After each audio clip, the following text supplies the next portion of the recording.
प्यारे बच्चों, एक्सरसाइज 1.2 को सीखने से पहले ये समझना ज़रूरी है कि प्राइम नंबर्स क्या होते हैं, यानी कि अभाज्य संख्याएं क्या होती हैं, और कंपोजिट नंबर्स क्या होते हैं, यानी कि भाज्य संख्याएं क्या होती हैं। तो पहले हम इन्हें ठीक से समझते हैं, क्योंकि हमारी जो पूरी एक्सरसाइज है इन्हीं पर बेस्ड है।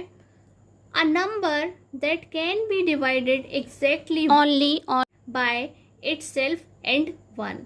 तो प्यारे बच्चों, प्राइम नंबर ऐसे नंबर होते हैं जिन्हें केवल दो ही तरीकों से डिवाइड किया जा सकता है, या तो हम 1 की टेबल यूज करेंगे या फिर इटसेल्फ यानी कि उसी की टेबल से डिवाइड करेंगे। हिंदी में कहेंगे वह संख्या जो केवल स्वयं या एक से ही विभाजित की जा सकती है। तो प्यारे बच्चों, स्वयं यानी कि अगर 2 की टेबल है तो हम उसे 2 से ही डिवाइड कर सकते हैं। अगर हमारे पास 3 एक डिजिट है तो हम उसे 3 से ही डिवाइड कर सकते हैं। तो हम आपको एग्जांपल्स कुछ लिखवा देते हैं, जैसे कि ये क्या है 2। 2 को या तो हम 1 से कट कर सकते हैं या फिर 2 से कट कर सकते हैं। 3 को हम 1 से कट कर सकते हैं या 3 से कट कर सकते हैं। 5 को हम 1 से कट कर सकते हैं या 5 से ही कट कर सकते हैं। 7 को हम 1 से ही कट कर सकते हैं या फिर 7 से कट कर सकते हैं। इसी तरह से ये और डिजिट्स भी हैं जिन्हें हम क्या कर सकते हैं, सिर्फ 2 ही टेबल्स का यूज कर सकते हैं। और यहाँ पे इसी तरह से बहुत सारे अभी डिजिट्स भी, नंबर्स भी बाकी हैं। तो ऐसे सभी नंबर्स को हम क्या कहते हैं, प्राइम नंबर्स, यानी कि इनके केवल 2 ही फैक्टर हैं, एक ही अपने आप में और दूसरा 1। और नेक्स्ट हम क्या देखते हैं, ये है हमारे कंपोजिट नंबर्स, यानी कि भाज्य संख्याएं हैं। तो ये एक दूसरे से किस तरह से अलग होती हैं। A composite number is a positive integer, यानी कि एक कंपोजिट नंबर क्या है, एक पॉजिटिव इंटीजर होता है। That has at least 1 divisor other than 1 and itself, यानी कि पहले तो हम केवल 1 और उसके इटसेल्फ से अपने आप से ही कट कर सकते थे, लेकिन यहाँ पर इसके अलावा एक और इसका डिवाइज़र होना चाहिए, यानी कि एक और फैक्टर होना चाहिए, एक और ऐसा नंबर होना चाहिए जिससे हम इसे डिवाइड कर सकें। एक भाज्य संख्या एक धनात्मक पूर्णांक है। क्या है, जितने भी कंपोजिट नंबर्स होते हैं वह कैसे होते हैं, सबसे पहले ये याद रखना है कि वे धनात्मक होते हैं, यानी कि पॉजिटिव होते हैं, जिसमें एक और स्वयं के अलावा, यानी कि हम एक के पहाड़े से भी उसे काट सकते हैं, उसके खुद के पहाड़े से भी काट सकते हैं। इसके अलावा कम से कम एक भाजक होता है, यानी कि एक और ऐसी संख्या होनी चाहिए इसके अलावा जिसे हम उससे भाग कर सकें। जैसे मैं यहाँ लिखती हूँ एग्जाम्पल लिखती हूँ 6। तो प्यारे बच्चों, आप सभी जानते हैं कि जो 6 है वह किस किस से डिवाइड हो सकता है। भाई 6 की टेबल से भी डिवाइड हो जाएगा, 1 की टेबल से भी डिवाइड हो जाएगा, लेकिन उसके अलावा वह क्या है, 2 की टेबल में भी आता है, 2 के पहाड़े में आता है ना, और उसके अलावा क्या है 3 की टेबल में, यानी कि 3 2 जा 6, 3 दूनी 6। तो ये 6 एक ऐसा नंबर है जिसे हम इटसेल्फ यानी कि स्वयं से, 1 की टेबल से, और इसके अलावा भी इसके और दूसरे फैक्टर्स हैं। तो वहाँ पे कंडीशन क्या है कि कम से कम एक तो हो। यहाँ पे तो क्या है, हमारे पास 2 एक्स्ट्रा से हैं, लेकिन कम से कम एक होना ज़रूरी है। उसे हम क्या कहते हैं, कंपोजिट नंबर्स कहते हैं। प्यारे बच्चों, नेक्स्ट क्या है, इस एक्सरसाइज के अंदर हमें, यानी कि एक्सरसाइज 1.2 के अंदर हमें HCF और LCM को फाइंड करना सीखना होता है।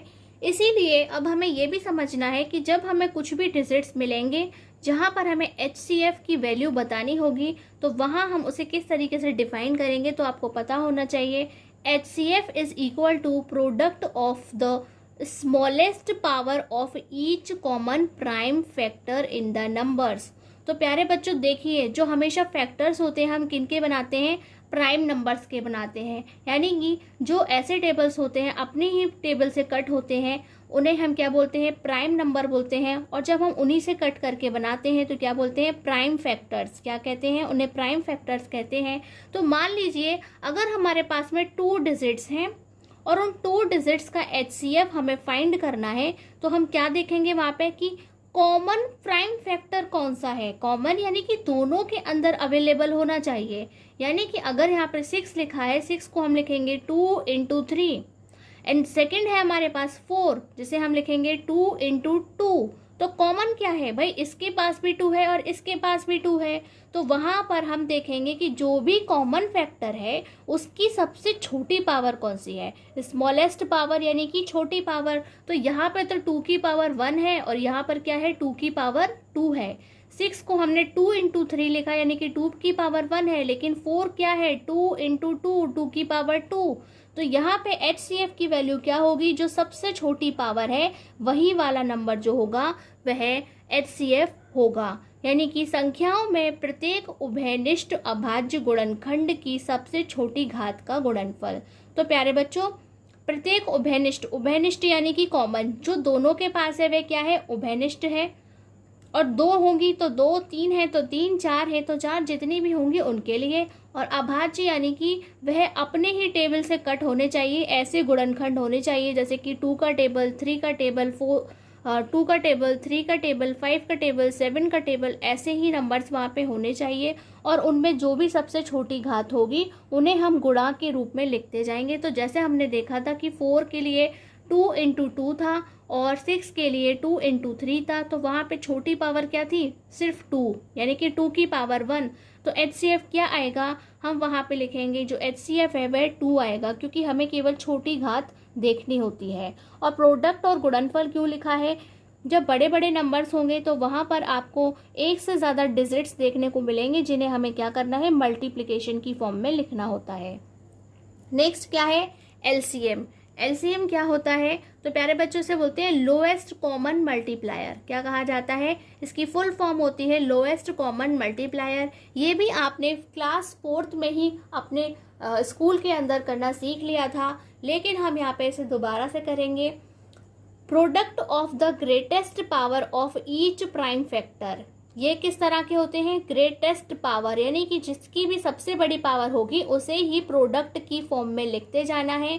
इन्वॉल्व इन द नंबर्स, उन सभी नंबर्स के साथ में जितने भी वहां पर क्वेश्चन के अंदर अवेलेबल होंगे।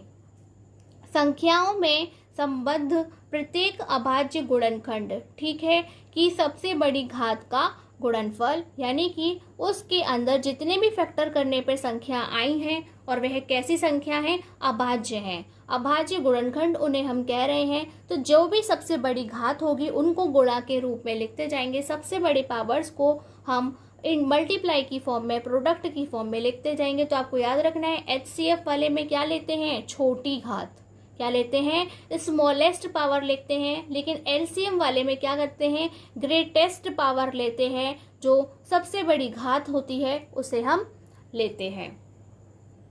नेक्स्ट क्या है प्यारे बच्चों, relation between HCF and LCM, यानी कि HCF और LCM में संबंध को बताइए। इस तरह से क्वेश्चन पूछा जाता है और इस पर काफ़ी क्वेश्चंस भी करने को आते हैं। तो हम यहाँ पे देखते हैं कि HCF इंटू LCM क्या होता है, is equal to product of the 2 numbers, यानी कि जिन 2 नंबर्स का हमसे HCF और LCM पूछा जाता है उनको अगर हम मल्टीप्लाई कर दें तो उनका मल्टीप्लिकेशन किसके इक्वल आएगा, जो HCF हमने फाइंड किया है और जो LCM हम फाइंड करेंगे, दोनों को मल्टीप्लाई करते ही वे बिल्कुल सेम हो जाते हैं। और हिंदी में कहेंगे HCF into LCM is equal to 2 संख्याओं का गुणनफल। जो भी 2 संख्याएं हमें मिली हैं उनका गुणा यदि हम कर देते हैं तो वह उनके HCF और LCM के गुणा के मान के बराबर आता है। और प्यारे बच्चों, जो नोटिस करने वाली चीज़ है वह क्या है कि अगर यहाँ पे हमें 3 नंबर्स मिले होते, ठीक है, अगर हमारे पास में 3 नंबर्स होते और हम उनका प्रोडक्ट करते, यानी कि हम 3 संख्याओं का गुणा करते, तो कभी भी वह उनके HCF और LCM के इक्वल नहीं आता, ठीक है, वह कभी भी उनके HCF और LCM के इक्वल नहीं आता।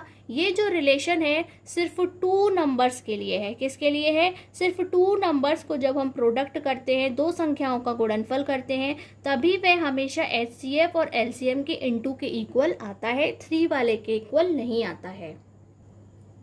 तो प्यारे बच्चों, आज की इस क्लास में जितनी भी हमने इन्फॉर्मेशन आपसे शेयर की है उसे अच्छे से प्रिपेयर करें, क्योंकि नेक्स्ट एक्सरसाइज जो है इन्हीं सभी चीज़ों पर बेस्ड है। आज की क्लास में बस इतना ही। नमस्कार, धन्यवाद।